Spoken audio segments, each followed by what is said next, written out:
12th के बाद आते हो ना तो एक स्ट्रगल इसमें से ये भी है कि हैलिफैक्स का कहाँ से सीन आ गया बीच में, तो क्या वो सही डिसीजन था ओंटारियो में आना या नहीं था? तो वहां पर आगे जब तब पता चला भाई ये कहाँ पे आ गए, ये तो कॉलेज अंदर गए नहीं और खत्म भी हो गया। So hey guys, this is Gursahib and welcome back to my channel. I hope you all are doing very well. तो यार आज की इस वीडियो में हम जाने वाले हैं Toronto premium outlet collection mall, जो कि टोरंटो के पास पड़ता है और वहाँ पे महंगी महंगी ब्रांड्स का सौदा काफ़ी सस्ते में मिलता है। लेकिन वहाँ पे हम शॉपिंग नहीं करेंगे, हम मिलेंगे एक बहुत ही स्पेशल पर्सन से जो कि 12th के बाद as an international student Canada आए थे और आप में से काफ़ी सारे लोग उनको ऑलरेडी जानते होंगे।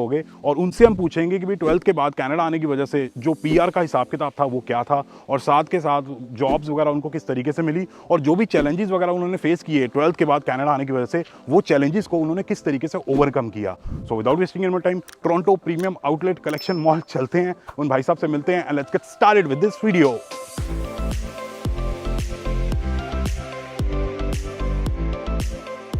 हाँ जी, तो यार फाइनली हम पहुंच गए टोरंटो प्रीमियम आउटलेट, जहाँ पे महंगे महंगे ब्रांड सस्ते मिलते हैं। और हमारे साथ है mister Mohit from Canada vlogs.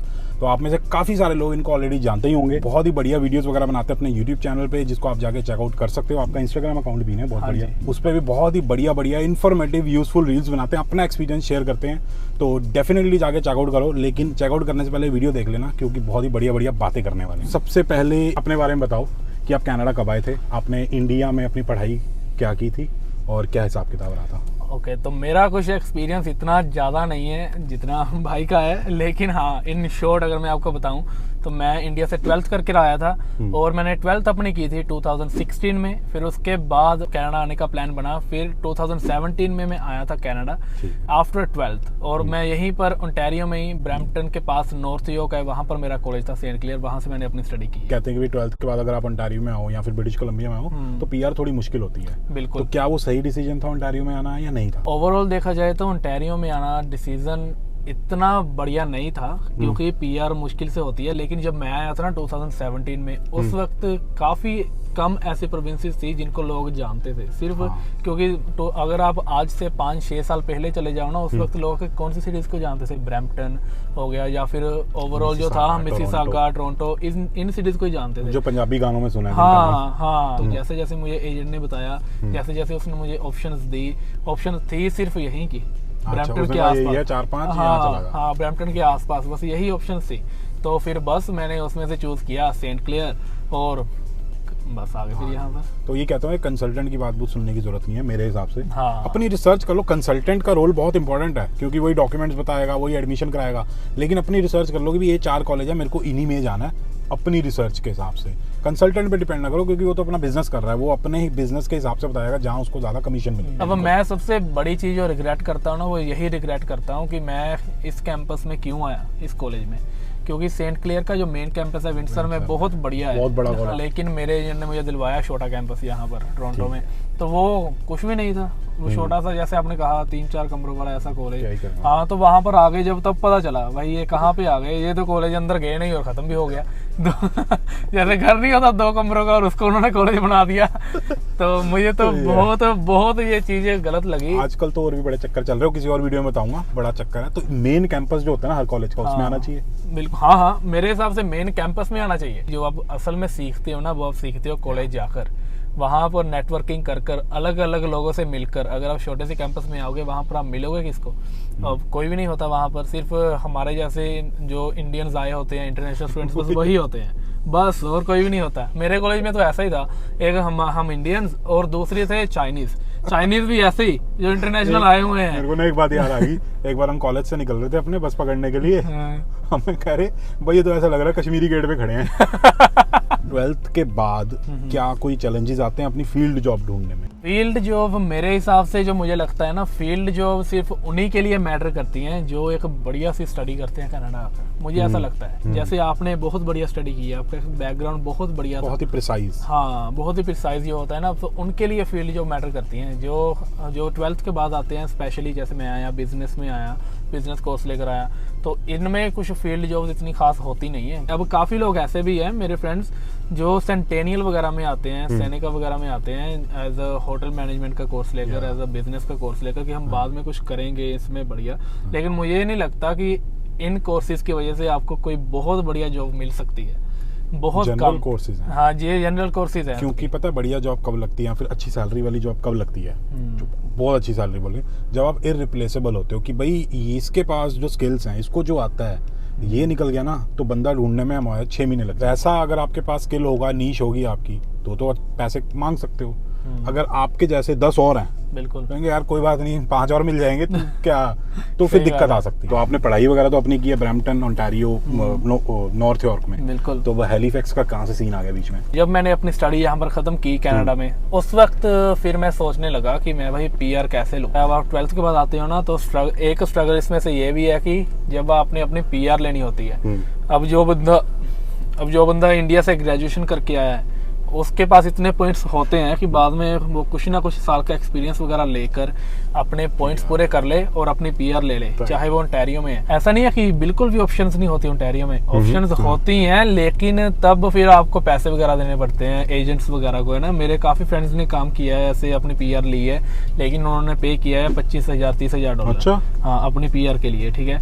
Agents वगैरह को पैसे देकर मिल जाते हैं। अब लेकिन उस वक्त मेरे दिमाग में आया, यार मैं इतने पैसे क्यों वेस्ट करूं, अगर मैं किसी और तरीके से पीआर ले सकता हूं तो मैं आया अटलांटिक प्रोविंसेस की तरफ। तो इधर 4 प्रोविंसेस हैं, तो फिर मैंने देखा कौन सी इनमें से सबसे बढ़िया है। मैंने चूज की एक प्रिंस एडवर्ड आइलैंड, एक नोवा स्कोशिया।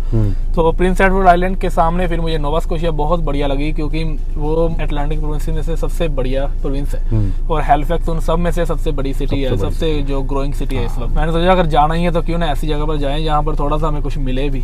तो इसलिए फिर मैं हैलिफैक्स मूव हो गया। ठीक है, चलो हैलिफैक्स आ गए। तो हैलिफैक्स में पीआर का हिसाब है, तो मेरे को बताओ शॉर्ट में कि भाई आपकी पीआर हुई कैसे फिर? तो मेरी पीआर तो काफी ज्यादा स्ट्रगल के बाद हुई, आपको सच में वो तो वैसे देखा है मैंने, क्या क्या पंगे हुए हैं, लेकिन हाँ, तो वहां पर मेरी पीआर जो थी ना वो BNOC में हुई थी। तो मैंने TD में काम करना शुरू किया एज इंश्योरेंस एडवाइजर। तो वहां पर मैंने 1 साल का एक्सपीरियंस लिया। फिर उसके बाद मैंने अपनी PNP अप्लाई की, PNP एक्सप्रेस एंट्री। तो नोवा स्कोशिया में, हाँ। तो वहाँ पर मैंने अपनी PNP एक्सप्रेस एंट्री अप्लाई की। फिर उसके बाद मेरी PNP आ गई कुछ महीनों के बाद, 600 पॉइंट्स हमें मिल गए। फिर उसके बाद हमने अपनी फाइल लगा दी एक्सप्रेस एंट्री में, फेडरल में। फिर उसमें हमारी पॉइंट उन्होंने फाइल उठा ली, तो बस फिर हमारी पीआर आ गई। लेकिन वो उस वक्त था, अब नोवा स्कोशिया के भी रूल्स चेंज हो चुके हैं। अच्छा। अगर आपने स्टडी की है आउट ऑफ नोवा स्कोशिया, तो फिर आप वहाँ पर अपनी PNP एक्सप्रेस एंट्री में फाइल नहीं डाल सकते। बिल्कुल कोई तरीका ही नहीं है। स्किल्ड में जरूर लगा सकते हो, स्किल्ड स्ट्रीम में, लेकिन स्किल्ड स्ट्रीम में टाइम बहुत लगता है। अच्छा। उसमें लेकिन फ़ायदा ये है कि चाहे आपकी जॉब C-NOC की है या फिर D-NOC की है, तो भी आप उसमें अपनी फाइल डाल सकते हो। एक मेरा क्वेश्चन है जो बहुत सारे बच्चे पूछते हैं, बहुत सारे लोग पूछते हैं, PNP में कोई रूल होता है कि भाई आपने नोवा स्कोशिया की PNP ली है तो आपको नोवा स्कोशिया में रहना ही पड़ेगा? जब आपकी PNP आती है ना, तब रूल नहीं होता ऐसा कि आपको नोवा स्कोशिया में रहना पड़ेगा। काफी लोग ऐसा भी करते हैं, PNP आ गई फिर उसके बाद अपनी फाइल फेडरल में डालकर मूव हो जाते हैं। हाँ। लेकिन मेरे हिसाब से नहीं होना चाहिए जब तक आपकी पीआर नहीं आती, क्योंकि काफी बार अब ऐसा भी होता है, मैंने सुना है, कंफर्म नहीं हूँ, लेकिन मैंने ये सुना है कि काफी बार ऐसा भी होता है अब कि वो इन्वेस्टिगेशन कर लेते हैं। अच्छा। कि आप वहां से मूव आउट कब हो रहे हो, आपने काम अपना कब छोड़ा है। अगर आपने एकदम से काम छोड़ दिया तो फिर उनको पता चल जाता है कि यार ये बंदा बस इसी चीज के लिए था। इसीलिए जैसे मैंने आपको बताया ना, उन्होंने PNP एक्सप्रेस एंट्री बंद कर दी। यही एक रीजन था जो उन्होंने अपनी PNP एक्सप्रेस एंट्री उन्होंने बंद की। पीआर के जो रूल्स होते हैं ये इजी क्यों किए होते हैं ऐसे प्रोविंसेस में, क्योंकि वो चाहते हैं वहां पर लोग आए, वहां पर रहें, उनकी इकोनॉमी और ज्यादा स्ट्रॉन्ग हो, उनकी प्रोविंस ग्रो हो। अगर आप अपनी PNP लेते ही वहां से मूव हो रहे हो, मूव आउट हो रहे हो, फायदा क्या हो रहा है? एकदम से एम्प्लॉयर को आपने छोड़ दिया, एम्प्लॉयर को नए एम्प्लॉयर्स ढूंढने पड़ेंगे, फिर प्रोविंस का कोई फायदा नहीं हुआ। हाँ, कुछ 1-1.5 साल के बाद आप चले जाओ, जब आपका मन करे आप 1-1.5 साल के बाद निकल जाओ। लेकिन ऐसा नहीं है कि आज आपकी शाम को पीआर आई है और कल सुबह आप ओंटारियो बैठे हो। नोवा स्कोशिया में चलो आपने बता दिया पीआर पूरा होगी, लेकिन वहाँ पे लाइफ का क्या हिसाब है? वहाँ पे जॉब्स, एक्सपेंसेस कैसे हैं? नोवा स्कोशिया में जॉब्स हैं, लिमिटेड है। अगर आप बात करोगे जैसे आपकी कोडिंग में है ना, हाँ, तो इसमें आपको नहीं मिलेगी, आपको वहाँ पर टेक्निकल जॉब्स नहीं मिलेंगी इतनी ज़्यादा। लेकिन अगर वैसे मैं अगर कहूँगा, अगर आप एज अ बिजनेस देख रहे हो ना नोवा स्कोशिया को, then that's a best province, क्योंकि ग्रो हो रही है प्रोविंस, तो बहुत बढ़िया है। तो इसके अलावा अगर एक्सपेंसेस की बात की जाए, एक्सपेंसेस पहले कम होते थे लेकिन अब बढ़ चुके हैं। अच्छा, बढ़ गए। हाँ, अब जैसे जैसे रिसेशन आ रहा है तो हाउस रेंट्स बहुत ज़्यादा हो गए हैं, एकदम से बढ़ गए हैं। अगर हम 2 बेडरूम की बात करें तो डाउनटाउन के कहीं आसपास 2 बेडरूम अपार्टमेंट अगर आपने बढ़िया लेना है ना तो आपको 2000 to 2500 तक का मिलेगा। इतना तो किचनर में भी मिल रहा है। हाँ, बाकी ग्रोसरीज वगैरह तो हर जगह सेम ही होती हैं, तो उसके प्राइसेस सेम होते हैं हर जगह, लेकिन एक्सपेंसेस ज्यादा है। टैक्स कितना? टैक्स ज्यादा है, 15%। ओंटारियो में 13%। ओंटारियो में 13%। अल्बर्टा में 5% है। अल्बर्टा में तो यार अल्बर्टा वालों के तो मजे हैं, जिंदगी तो वही जी रहे हैं। यार मैं तो वहाँ ना सोच लिया मैंने, जब कहीं मैंने कुछ 4-5 हज़ार डॉलर की चीज लेनी हो ना, मैकबुक वगैरह, मैं अपनी 100 डॉलर की फ्लाइट करवा कर चला जाऊंगा, लेकिन वहां पे लेकर आऊंगा। बिल्कुल। मैं एक बार जरूर कहूंगा, अगर आप हैलिफैक्स में भी आ रहे हो ना तो ये सोचकर मत आना कि कोई बात नहीं, जैसे कुछ लोग आते हैं जस्ट फॉर टाइम पास, ऐसे उन्होंने स्टडी करनी नहीं होती। नहीं, वो मजा नहीं है। हाँ, तो वहाँ पर बड़ी बड़ी यूनिवर्सिटीज है, नोवा स्कोशिया में डलहौजी यूनिवर्सिटी है, बहुत बढ़िया यूनिवर्सिटी है। हाँ, बहुत जबरदस्त यूनिवर्सिटी। हाँ, बहुत बढ़िया यूनिवर्सिटी है, हैलिफैक्स में है वो भी, और उसके अलावा और बहुत बढ़िया यूनिवर्सिटीज है वहाँ पर। लेकिन अगर आप सीरियसली स्टडी करना चाहते हो तभी, ऐसे नहीं टाइम पास के लिए मत। वहाँ पे वो नहीं है, बड़ी बड़ी बिल्डिंगें मिलेंगी। हाँ। और क्लब्स होंगे, मजे मारेंगे, वो कुछ नहीं है वहाँ। छोटी सिटीज में नहीं हो। लास्ट चीज मैं आपसे ये पूछना चाहता हूँ, क्वेश्चंस बनाए थे मैंने बढ़िया, ठीक है, तो ये बताओ कि 3 चीजें ऐसी जो 12th के बाद स्टूडेंट्स आ रहे हैं उनको आप बताना चाहोगे कि भैया ये करना, ये मत करना। जैसे आपने कहा था मेरी वीडियो में कि वापस जाने का सोच लिया था, वो मैंने भी सोच ही लिया था कि मैं वापस जा रहा हूँ। मैं तो हर एक महीने कैलकुलेट करता था कि अब जीआईसी के कितने पैसे बच गए अगर वापस चला। हाँ, तो कितनी सेविंग होगी अगर मैं वापस जाऊंगा तो। लेकिन उस वक्त ऐसी चीज होती है तो कि हम अपनी बातें किसी के साथ शेयर नहीं करते। तो ये एक मैं आपको कहना चाहूंगा कि अगर आप इस स्टेज से गुजर रहे हो ना, अपनी फैमिली के साथ आप शेयर कर सकते हो ऐसी बातें। अगर आप डिप्रेशन में हो, 12th के बाद आ रहे हो, आप बच्चे हो अभी, अगर आप होम सिक फील कर रहे हो तो वही है जो सबसे बढ़िया आपको समझेंगे। अगर नहीं समझ रहे तो फिर अपने फ्रेंड्स के साथ अपना एक फ्रेंड्स ऐसा सर्कल बना लो जो आपको अच्छे से समझे, तो उसके साथ बातें जरूर शेयर करो। और दूसरी बात मैं ऐसा कहूँगा कि अब कनाडा में आकर मुझे बहुत ऐसे बंदे भी मिले हैं जो बहुत गलत थे, जो जिनके साथ अगर मैं रहता तो आज मैं गलत सोसाइटी में होता।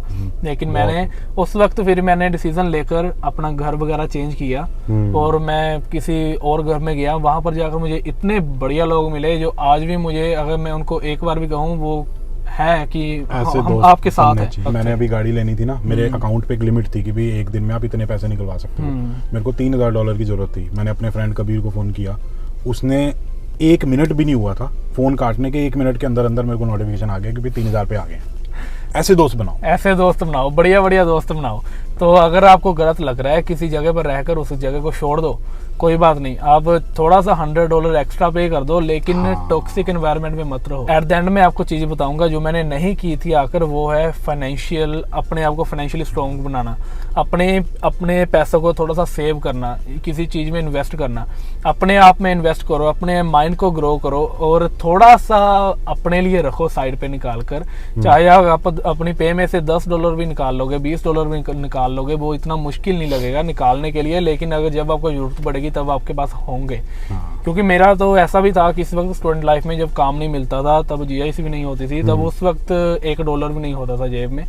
तो फिर काफ़ी ज़्यादा प्रॉब्लम्स आती हैं कि अब हम अपना खर्च कैसे करें, अब हम अपने खाना कैसे खाएं, है ना। तो अपनी पे में से थोड़े थोड़े से निकाल कर साइड पे रखो पैसे। अगर आप कमा रहे हो तो, अगर आप 500 भी वीकली कमा रहे हो, उसमें से $50 निकाल लोगे तो फिर आपको इतना ज़्यादा फर्क नहीं पड़ेगा। लेकिन जब आप मुसीबत में होगे वही पैसे आपके काम आएंगे। बाकी अगर आप लोगों को वीडियो पसंद आई तो please like, share and subscribe, and as always stay healthy and subscribe and तो अगर आप लोगों को वीडियो पसंद आई तो please like, share and subscribe, and as always stay healthy and keep hustling.